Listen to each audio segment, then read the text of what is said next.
Away and good evening, everyone. Thank you so much for joining us here at Advanced Native Political Leadership. We're very excited for those of you who are joining us live, and for those of you who are, watching afterwards. Welcome back if you're here and watching for a second time. My name is Mackenzie Neal. I am a citizen of the Quapaw Nation. I use she, her pronouns, and I am very excited to introduce myself as the new National Program Manager for Leadership Pathways. So in my new role, I will be helping our Native Leadership Institute alumni navigate their unique journeys to elected office after completing our programs. And I'll also be connecting with Native elected leaders across the country to encourage collaboration, policy innovation, and in general relationship building so we can all work together better to serve our nations.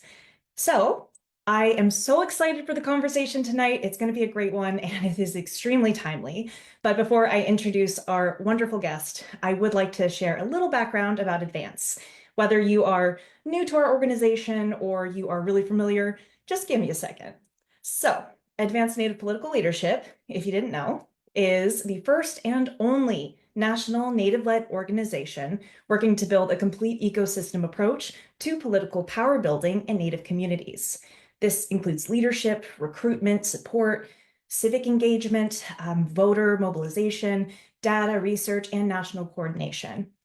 We know that we need equitable representation in elected offices, and it's incredibly important for our policies to accurately reflect our communities. To this point, increasing Native representation is critical to this goal, and Advance is all about that. And not only is it helpful for Indigenous communities, it's incredibly important for all of American citizens to have Native representation. And let's see, so when it comes to leadership, talents of Native peoples, we want to make sure that we are responsive to our communities and we're ensuring that they have equitable opportunities to learn how to serve in office and actually get through that process. Advance is working hard to create opportunities for development and visibility for Native leaders, and we want to change the story of underrepresentation. And that's why we're really excited that we've been hosting the Powering the Native Vote series, both emails and these video series, to talk about where are we right now with the state of Native representation in this country, both at the local, state, federal levels. We want to talk about our Native leaders, our Native Leadership Institute alumni, and we want to talk about their journey, their elections, and what stories are really happening, what changes are taking place in Indian country. So tonight, the conversation is going to focus on upcoming November elections. So pumped. It's a huge year for Native candidates, and I haven't seen all the data yet. I can't wait to hear more, Michelle. And we're going to be talking about the number of Native candidates running, which states they're representing, and their diverse demographics. This will include insights into our growing count of Native politicals, as well as the wonderfully increasing representation of Indigenous communities across the United States. So it's my favorite part. I get to introduce Michelle. I haven't known you that long, but I am so impressed with your data and your analysis thus far. So Michelle Stanley is Coharie, and she is the Research and Data Associate for Advanced Native Political Leadership.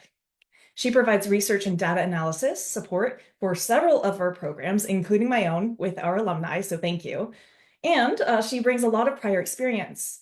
Previously, she was conducting data analyses and social research within higher education institutions, and she has a master's in public administration from UNC Charlotte and has taught Indigenous feminism courses.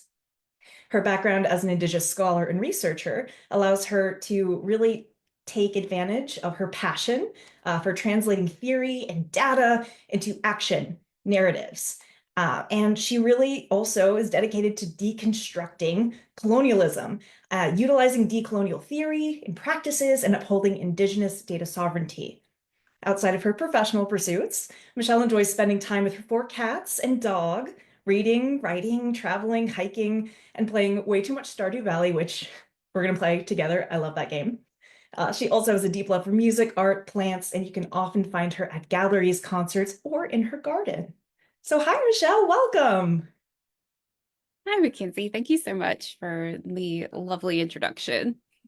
No worries. So let's see, where are you calling in from tonight? So I am in Charlotte, North Carolina. Got it. Great. So we're not that far. I'm in Central Virginia. So, Mhm. well, why don't we go ahead and get started with our questions? So, kind of like me, you've only recently joined Advanced Native Political Leadership earlier this year, I believe. So, I think the audience and I would love to hear more about your experience so far. Could you share more about your background, your role as a research and data associate, and what you've been working on to prepare for the election? Yes, of course. So prior to joining the advanced team earlier this year, you were correct. I joined the team in May. I worked within higher education institutions for almost 10 years. Most of that time was spent as a researcher at the University of North Carolina at Charlotte. So yeah, I spent quite some time in higher education. At UNC Charlotte, I learned that I really enjoy working with data and conducting research. As I started focusing my work, especially on Indigenous feminisms and then later Indigenous experiences in higher education, I found myself becoming more and more frustrated with the ways Natives are left out or misrepresented in data and research. This frustration really led to wanting to do more research and data analysis with and for Native folks in a much broader context, which is what brought me to Advanced Native Political Leadership. So, in my role in Advance as a research and data associate, I am dedicated to collecting data and conducting research that helps us close research gaps and allows us to engage in Indigenous-centered research. In preparation of the election, we've been working on updating and checking our data sets and dashboards to ensure data accuracy ahead of recording election results.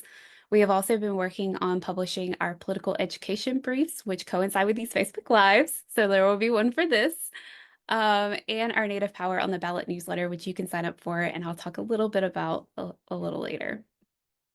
Awesome. Thank you for the description. And I have just seen the volume of data that y'all deal with, and I am so impressed. So well done. And I'm so excited for the insights tonight. So as we look ahead for the 2024 elections, I'm panicking. It's the end of October. I have no idea what's going on. Can you give me any guidance? Can you provide an overview of maybe how many Native candidates are running, what trends or factors are contributing to perhaps a growing representation of Native voices and Native potential electeds? Yeah, so I have a lot to talk about for this question Okay. and a lot of data and research to discuss throughout this entire conversation. So let me know if I need to repeat anything. And yeah, also all of our numbers were updated this morning. And as Oh, we know with live, awesome. yeah, Oh, as that's we know fantastic. right. As we know with live data and tracking, they can change at any moment. So they might be different tomorrow, they might be different tonight, things happen. But yeah, so for context first, according to 2020 census data and our own research about Native populations, we know that we represent at least 3.4% of the total US population, but only make up just 0.07% of elected officials. In order to reach representational parity in elected offices, we need to elect more than 17,000 Indigenous leaders. So, part of our work on the research team is to follow Native American, Alaska Native, and Native Hawaiian candidates running for office at all levels across the country. This year, we followed a total of 233 Native candidates. 163 of these candidates are running for office in the November elections. Again, all numbers are as of this morning.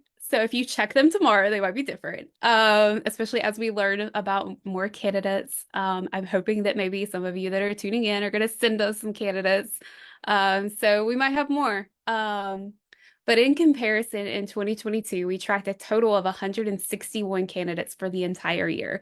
So that is less than just the candidates we're following for the November elections. Wow, that's This, wild. yeah.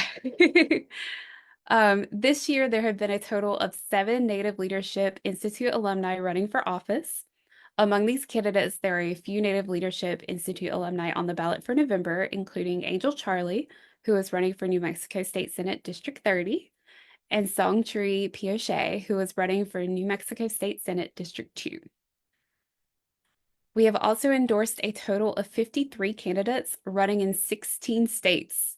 40 of these candidates will be on the ballot next Tuesday. And then in comparison, we endorsed 14 candidates in 2023 and 31 in 2022. So that's kind of the overview. And now I'll go through some key trends and factors using some of our results from our national survey. So earlier this year, we conducted a national survey of Indigenous adults across the United States. This survey explores several themes, including the complexities of Native political identities, perspectives on Native leadership, beliefs about civic engagement, top policy priorities, and more. I don't want to spoil everything. The full results from the survey will be made available later this year, but I do want to share a few interesting takeaways related to key trends and factors about Native voices in the political arena. So, regarding perspectives on Native leadership, our research found that 74% of participants said that it is important that a candidate that they support can relate to their Indigenous identity. 45% of respondents actually indicated that it was very important. These results were consistent across all political party affiliations, so the majorities of all respondents, regardless of political party affiliation, indicated some level of importance. And 59% of folks who said they lived in a tribal area said that this is very important to them. 39% of respondents said that they would prefer to vote for a Native candidate, and 35% of respondents said that they would be more likely to vote in US elections if more Native candidates were running. So while neither one of these are majorities, it is a sizable percentage, especially when considering that elections are often decided by slim margins, as we will talk about a little later. Alaska Native respondents were the most likely to indicate a preference for Native candidates and to indicate the importance of candidates who can relate to Indigenous identities. And then nearly half of Gen Z, Millennial, and Gen X respondents indicated a preference for Native candidates. We also found that Native respondents overwhelmingly indicate a sense of linked fate, or the belief that what happens to the members of a group that one belongs to, in this case Natives as a whole, is connected to what happens to oneself as an individual. And I find this very fascinating looking at linked fate. Um, in the survey, we asked if participants agreed or disagreed with two statements. The first was that when things get better for Native people in this country, then things will get better for me.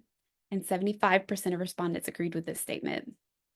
The second statement was that when things get worse for Native people in this country, then things will get worse for me.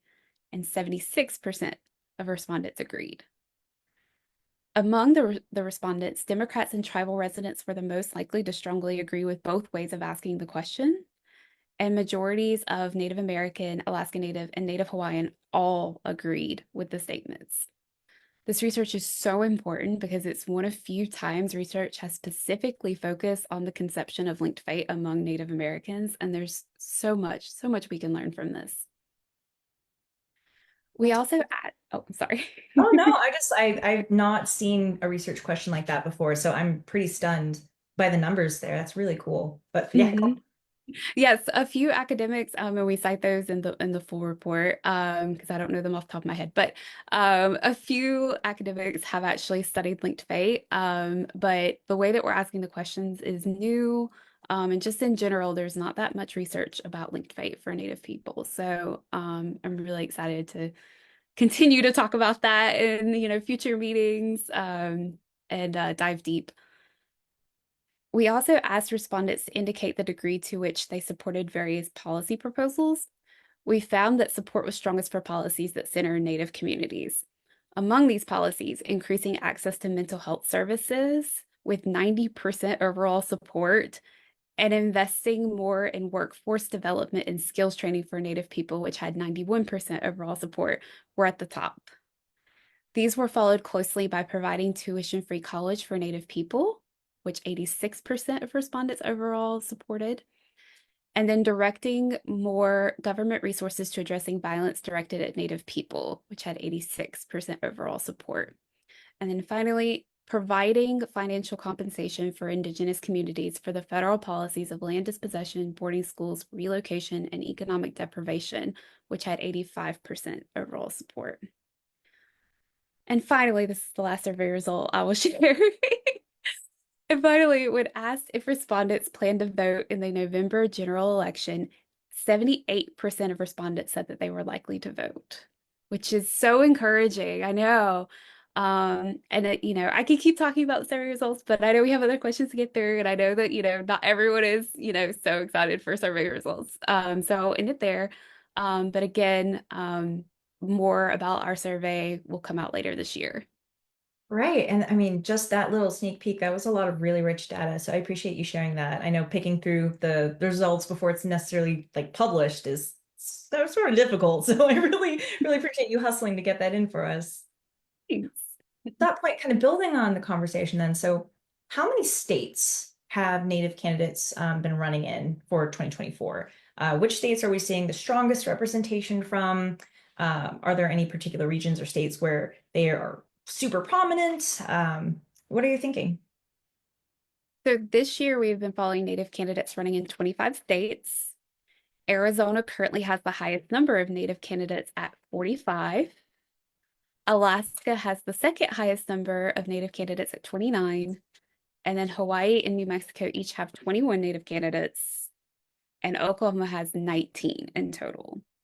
So these numbers are for the whole year, not just for those that are on the ballot in November. So if we look at just November, Arizona still has the highest number of Native candidates at 34. Hawaii has the second highest at 18, and then New Mexico and Oklahoma have 14 Native candidates on the ballot.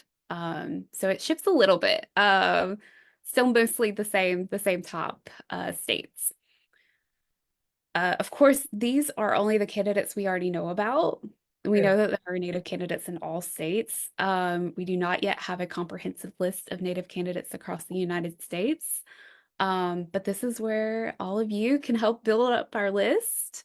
So there are multiple ways to tell us about Native candidates in your area. If you know of Native candidates in your region, please feel free to send their name to us. You can email us at any time with names of Native candidates. And if you are a Native candidate, you can make sure you are counted in our data by filling out the form on our website. I'm going to plug this. You could also follow along with our candidate tracking and see who is running in your state by signing up for the Native Power on the Ballot newsletter. So just, you can go to our website, you can sign up for things, you can let us know of Native candidates in your region. Right. It sounds like reliable data about Native candidates doesn't exist anywhere else. So it's up to us to step up and provide that and collect it, right? Yeah, yeah. I mean, we are trying our best to have as many Native candidates as possible that we are following every single year. But we cannot do that without your help. Without everyone telling us, because we can't possibly know every single native that is running in especially local elections. It's very, very hard for us to find everyone. Got it. Well, with regard to the candidates we know about now, what is the gender identity breakdown? So among all 2024 candidates, 128 or 55% are women identifying candidates, 99 or 42% are men identifying candidates, and 6 or 3% are non-binary, two-spirit, or transgender identifying candidates. And then if we just focus in on November, we have 89 or 55%, so same percentage, women identifying candidates, 70 or 43%, slightly higher, men identifying candidates, and 2%, slightly lower, are non-binary, two-spirit, or transgender identifying candidates. So the percentage breakdowns are very, very similar compared to the entire year and the November election. Additionally, we found that in 2022, so I'll share a little bit more research. We found that in 2022, the majority of Native women candidates we followed won their elections. So, in other words, when women run, they win. Right on. Right. And it's really important to note that less women ran overall than men. However, almost half of all natives who won their races were women. Yeah. So we will definitely be tracking these data again this year. That's super cool and very encouraging to hear. And so I heard you mention some LGBTQ plus and two-spirit identities. What about that grouping as a whole? So LGBTQ plus, two-spirit, as a breakdown, what are you seeing there? Mhm. So we currently know of 19 LGBTQ plus identifying Native candidates running this year. Yep. With 13 LGBTQ plus identifying natives on the ballot next Tuesday. And then to share some more research, In 2022, we found that 58% of LGBTQ plus identifying Native candidates won their races. So that's great. And we know that when Sharice Davids made history by being elected in 2018, it opened the doors for so many LGBTQ plus identifying Native candidates. She has also made the mental health of LGBTQ plus identifying folks a legislative focus. Love to see that. That's so awesome. Well, moving forward from that question then, can you share the breakdown of incumbents versus non-incumbents for the Native candidates who are running in 2024? So like what percentage of these candidates are incumbents? How does it balance with new contenders versus returning office holders? And is there any kind of trend that might be emerging from those numbers? Mhm. So 101 Native candidates on the ballot in November are incumbents. In total, we've been following 137 Native incumbents. In 2022, 89% of Native incumbents were reelected. We also identified 27 non-incumbents who ran and won their elections. Every Native elected gets us closer to representational parity, but we also have to assess if new candidates are replacing incumbents or if they are running or if they are winning new seats. We are hoping to start tracking that eventually to provide a more in-depth look at parity and the impact of incumbents and non-incumbents running. So that's on the list. More granularity, deep drill down statistics. That's Exactly. awesome. And I have so many questions about that. I love that that's already kind of where the research is heading. Mhm. Awesome. All right, so let's talk party affiliation. In general, can you provide a breakdown of party affiliation among Native candidates running in the 2024 elections, and what percentages are represented by each party? Mhm. Yep. So looking at this year, the breakdown of party affiliations among Native candidates are 117 or 49% are Democrats, 26 or 11% are Republicans, 5 or 2.1% are independents, and 89 or 37.6% are nonpartisan. The percentages differ a little bit for the November election, with 53% Democrat, 33% nonpartisan, 12% Republican, and 2.4% independent. And then for clarification purposes, these are the party affiliations that appear next to the candidate's name on a ballot. And let me also explain nonpartisan a little bit because this term is used in many ways, and I always try to define everything as much as possible because people use terms all the time and they don't always explain them. So the term nonpartisan itself can be used to describe a group or individual that does not expressly support one political party or candidate over another. People also use it to describe a group or individual that does not promote a particular political ideology. In terms of elections, nonpartisan refers to elections in which the candidates do not run with political party labels. In these elections, their political party is typically not listed on the ballot. Nonpartisan elections are more common for local offices such as school boards, city councils, county offices, and judicial positions. So just an important note that nonpartisan gets used in That's multiple wonderful ways. context. It's kind of Yeah. like, oh, I assume I know what these words mean, but it's actually super helpful to really think about it more critically. Thank you. Mhm. Mhm. Hey, well, I know you're going to be staying up really late on election night. What are the top races that Advance is watching? And I mean, we're going to be glued to our screens watching the polls. Yeah, so I will be staying up late Tuesday night. We will be mostly paying attention to elections at the federal level, but state and local officials have a huge impact on people's lives, and we will be tracking as many races as possible election night and beyond. We will be constantly updating our data sets that are used to follow Native electeds as elections are called, so we'll be inputting election results. Before I talk about some of the races we will be following, I want to briefly define what margin of victory means for those who may not know. So again, yes, defining some terms that get used, that get thrown around so often. So the margin of victory in elections refers to the difference in the number of votes received by a winning candidate or party compared to the runner-up. It can be expressed in absolute numbers, so you'll see the winner received 1,000 more votes or as a percentage of the total votes cast. This metric helps gauge the competitiveness of an election and can indicate the level of support for the winning candidate. A narrow margin suggests a closely contested race, while a large margin indicates a decisive victory. So a few elections will likely have narrow margins of victory, and we'll be definitely following super closely along to a few candidates in their races. I'm not going to name all of them here, but I'll name three of them. So Charlotte Little, who is running for re-election to the New Mexico House of Representatives, District 68. In 2022, she won by fewer than 50 votes. So based on that, we're expecting it to be a very close race. Yeah. Anissa Hartman, who is running for re-election to the Oregon House of Representatives, District 40. In 2022, she won by a very small margin, 0.5 percentage points. And then Shay Bacchus, who is running for re-election to the Nevada State Assembly, District 37. When they have won in the elections in the past, it's been by a small margin, 2.6 percentage points in 2022. So we're definitely going to be watching very closely. That highlights how important it is to vote.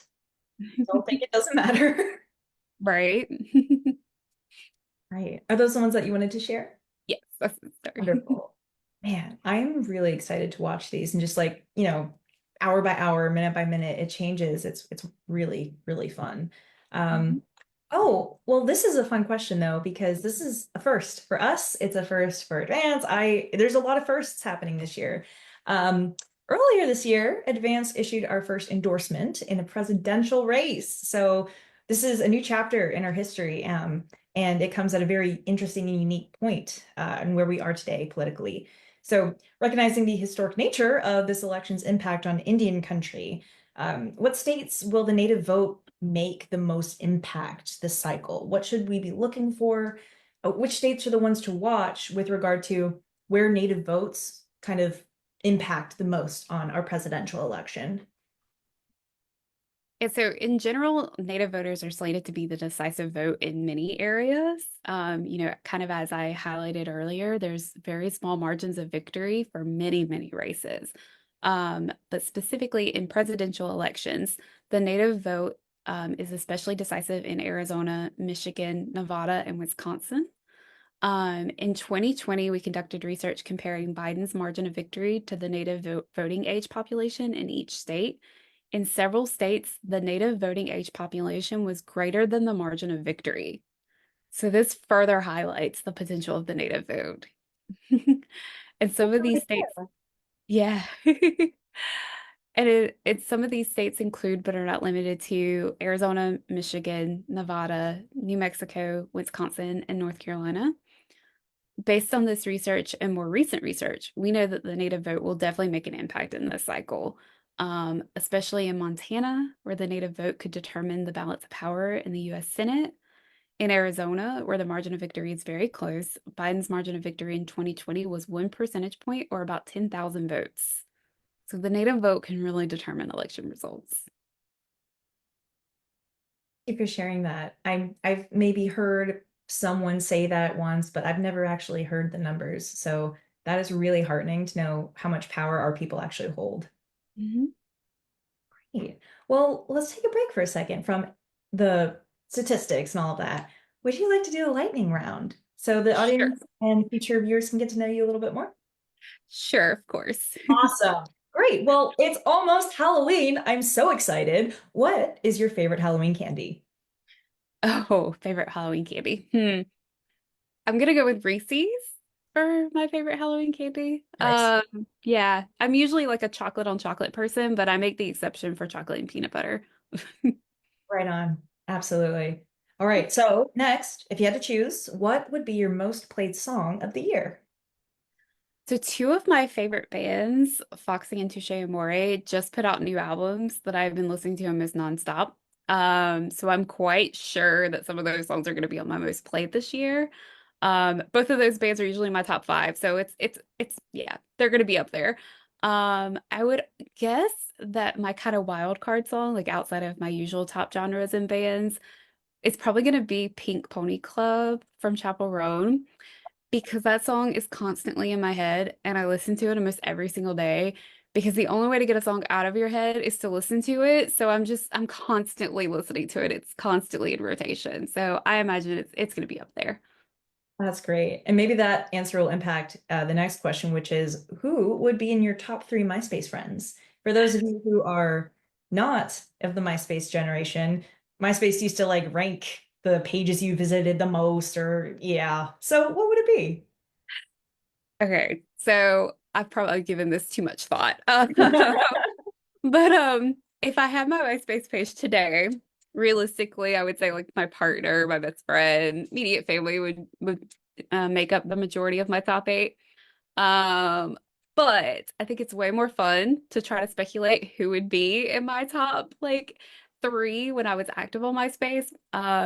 So I would have to guess that my top friend would have been my best friend Amber because we've been friends since we were high school. So I think that's actually like the real answer is that she would be my top friend. But then I have to guess that it would be bands like Paramore and Taking Back Sunday that would be pretty high on the list. And see, back then, you used to add people to your top eight in the hopes that they would add you back as well.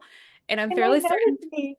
yeah, I'm fairly certain it never worked for me, but I definitely tried. I had some strategic top eights. Like I was like, if I add them, maybe they will add me to their top eight. It was a whole thing. So yeah.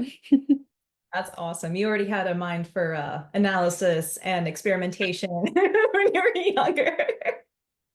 Just really wanted like my favorite scene queens, so like my favorite emo bands to just decide that I was like a top fan. It was a whole thing. Now here you are analyzing politics. Did you expect to like have a job like this?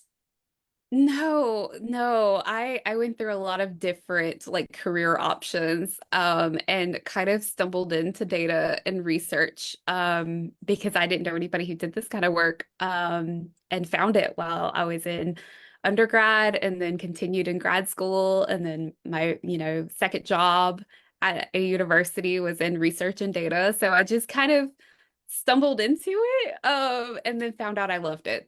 You're So so lucky that you did. I mean, the work that y'all are doing is really, really awesome and so important. Especially, talking about the impact of the native vote. So, folks who are listening, folks who catch this later, vote. Encourage your family members to vote. It's so important, regardless of what you believe or what party you support. It's important to make sure your voice is heard because if it's not, you have 100% fail rate of, having policies that you want in office actually, set there by someone who understands your issues. Let's see. Many states across the nation. Just want to let folks know that early voting is a possibility. I'm hoping to do some early voting like early next week if I can't make it this weekend. So check out your state's website, electoral website, and you should be able to find what's going on, where you might be able to cast your ballot early. Maybe, take your grandma, take your auntie, your uncle, make it a day of it, get McDonald's after something, and just make it like that special experience because it's so important to be heard. And just a reminder, if you have a mail-in ballot, you need to sign your envelope and put it in the mail by the postmark deadline. So, really carefully review the mail-in ballot instructions on your mail-in ballot. Another option is to walk it physically into your polling place if you're past the deadline, but it's still, election day. So as you're in line to vote, that is, make sure that you understand and your friends, family understand. If you're in line by the time the polls are closing, so if you've been waiting in line and polls are closing, you're in line, you still have the right to cast your ballot. You're still legally entitled to vote. So make that plan. Are you going to go vote before or after work? What time? Where is your polling location? Who's going to handle dinner for the kids that day? Think it through, prioritize it because it's so important, as our data obviously has shown tonight. Additionally, many states allow you to register to vote and vote on the same day. So if you've kind of maybe forgot to register to vote, maybe you live in a state where you can show up, register, and then cast your ballot all at the same time. So it may not be too late if your voter registration isn't up to date. Lastly, if you have any trouble at the polls for any reason, call your local, state, or a national election protection hotline, and you will have instructions from the advocate on the phone kind of guiding you through that process if you feel like your right to vote is being infringed upon. So with that in mind, any closing thoughts, Michelle? No, I think you pretty much summarized everything at the end there. So yeah, just remember that, elections are determined by very small margins in many, many cases. So get out and vote. Awesome. Well, I think that then concludes our brief conversation tonight. If anyone has any questions about the data we're talking about, how to get involved with Advanced Native Political Leadership or other partner organizations across the country, you can always reach out to us. Just check out our website, message us here on social media, and we'd be happy to chat with you. And if there are any Native Leadership Institute alumni watching, hi, I can't wait to talk to you. Awesome. Well, great. Alrighty. So thank you, Michelle, so much for your time today. And I believe we're all good. Thank you so much.